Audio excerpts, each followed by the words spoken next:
और निकल करके वो 15 दिनों तक उन्होंने पूरे वन की खाक छानी, एक एक जगह देखते गए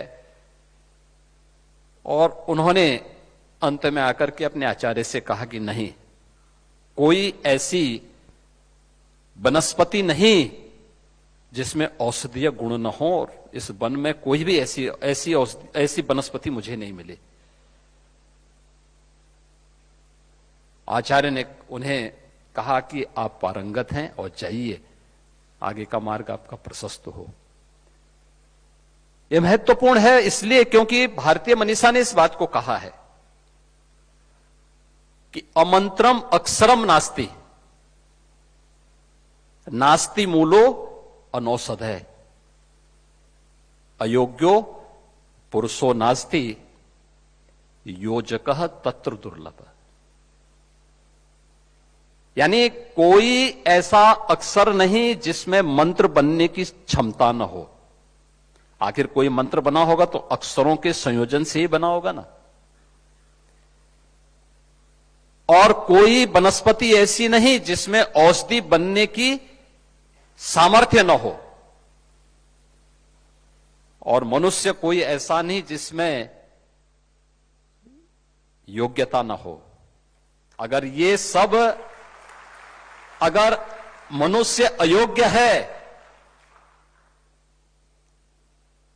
अगर वनस्पति औषधि के योग्य नहीं है,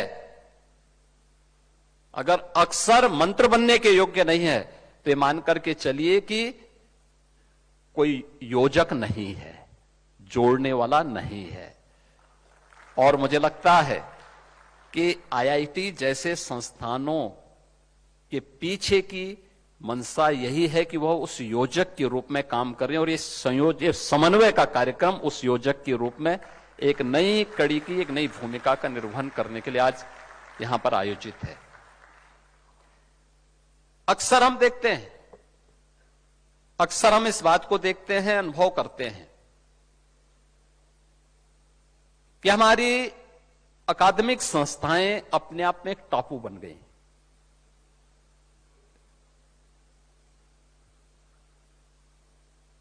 और हम लोग भी 2017 में हमारी सरकार बनी, पहले 3 वर्ष तक हम लोग भी बहुत ज्यादा संस्थाओं से हम लोगों का कनेक्शन नहीं था। लेकिन जब 2020 में कोविड ने अपनी दस्तक दी, तब हम लोगों की भी आंखें खुली कि भाई हमें कुछ इसमें देखना चाहिए। और तब आईआईटी कानपुर के साथ हमारे फिर बेहतरीन संबंध बने। क्योंकि लोग बोलते होंगे कि कोविड का आईआईटी कानपुर से क्या संबंध है, तो प्रोफेसर मनिंद्र अग्रवाल जी के द्वारा जब अपने मैथमेटिकल डायग्राम उनके द्वारा कोविड के दिए जाते थे, हम लोग इन सभी डायग्राम को स्वाभाविक रूप से हमारे कार्यक्रम का हिस्सा बनता था, और हम लोग उन सबको जगह जगह भेजते थे। पीएमओ में भी जाता था, अन्य जगह जाता था। तो पीएम साहब ने पूछा मुझसे कि प्रोफेसर मनिंद्र अग्रवाल, मैंने कहा आईआईटी कानपुर से। अन्य चीजों के बारे में भी चर्चा होने लग गई। हमें लगा कि आईआईटी कानपुर जो आकलन कर रहा है, परिणाम उसके नजदीक हैं या उसी के अनुरूप हैं। और कोविड को नियंत्रित करने के लिए हमारी जो टीम काम कर रही थी उसको बड़ी मदद मिलती थी उससे। फिर हमने इस कोलैबोरेशन को आगे बढ़ाया, और आज खैर यद्यपि हमें यहां पर डिफेंस मैन्युफैक्चरिंग कॉरिडोर में भी आईआईटी कानपुर सपोर्ट कर रहा है, सहयोग कर रहा है। और मेट्रिक का जो सेंटर ऑफ एक्सीलेंस आपका बन रहा है, उसमें भी हम लोग इसीलिए स्टेट गवर्नमेंट को जोड़े हैं कि राज्य सरकार भी उसमें सहयोग कर सकें, क्योंकि उत्तर प्रदेश इस दिशा में बहुत कुछ योगदान दे सकता है। देश की आबादी का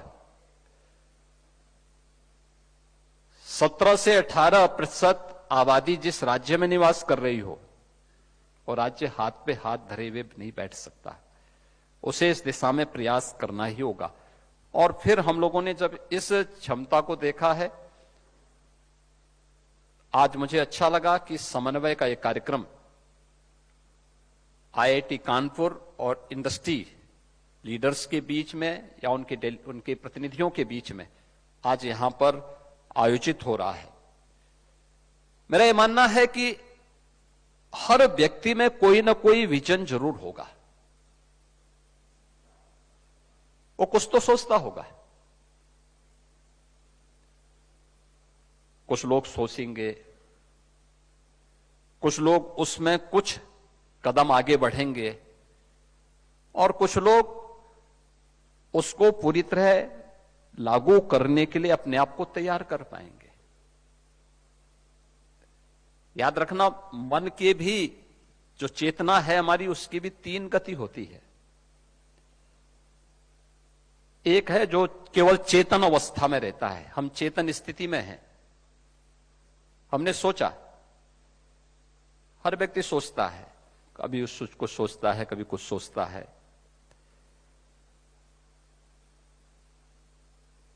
व्यक्ति के जो विचार आते हैं उसके चेतन मन के भी हो सकते हैं और उसकी दूसरी अवस्था के भी हो सकते हैं,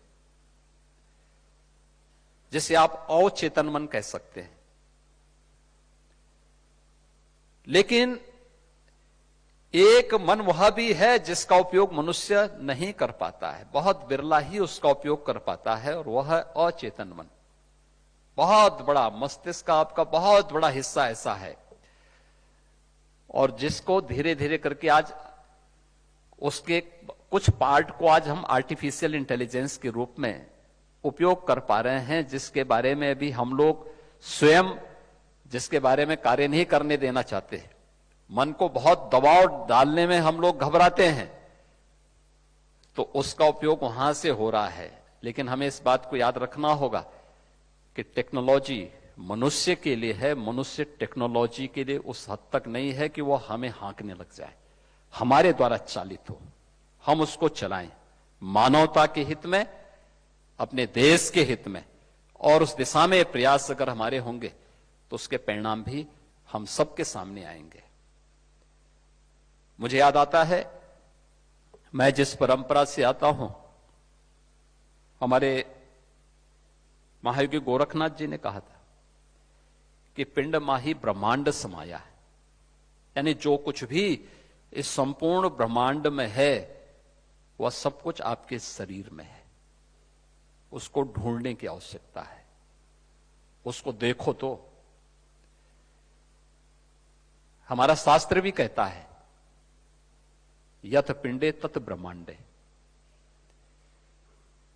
यानी सब कुछ है आपके पास, बस उस दिशा में एक दृढ़ इच्छा शक्ति के साथ आगे बढ़ने की आवश्यकता है। और आईआईटी कानपुर इसलिए भी क्योंकि देश का पहला कंप्यूटर तो आईआईटी कानपुर ने दिया था, और इसीलिए जब क्वांटम कंप्यूटिंग की बात आई तो मैंने सबसे पहले आईआईटी के डायरेक्टर को फोन किया। मैंने कहा एक पत्र मुझे तत्काल बना के भेजे, इसको तत्काल हमें आगे बढ़ाना है।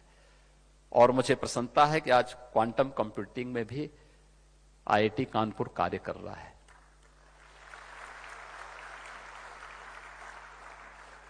याद रखना, क्वांटम कंप्यूटिंग के लिए यह आईआईटी है। आप लोग यहां पर साइंस में भी काम कर रहे हैं, टेक्नोलॉजी में काम कर रहे हैं, इंजीनियरिंग में, मैथमेटिक्स में, सब में काम कर रहे हैं। मैथमेटिक्स का कर्माकर थ्योरी भारत की ही एक गणितज्ञ ने दी है, और मुझे लगता है कि कर्माकर इस समय काफी बड़ी उम्र के हो चुके हैं, और मेरा प्रयास होगा कि मैं उनको आईआईटी कानपुर के साथ जोड़ूं। आप देखना, क्वांटम कंप्यूटर से भी बेहतर कंप्यूटर वो देने की सामर्थ्य रखते हैं। उनकी थ्योरी को थोड़ा आप देखिए कभी, उसकी स्पीड, अगर आप कभी उसके बारे में जानेंगे, आप उसको आगे बढ़ा सकते हैं। वे इस दिशा में बहुत बड़ा योगदान आपका कर सकते हैं, और दुनिया को एक नया अनुभव आप करा सकते हैं। कर्माकर थ्योरी इसमें बहुत बड़ी भूमिका का निर्वहन कर सकता है। अब थोड़ा सा उस दिशा में आगे बढ़ने की आवश्यकता है। लेकिन आज इंडस्ट्री की जो आवश्यकता है, इन 3 महत्वपूर्ण विषयों को लेकर के हमने पिछले 8 साढ़े 8 वर्ष के अंदर प्रधानमंत्री मोदी जी के नेतृत्व में उत्तर प्रदेश के अंदर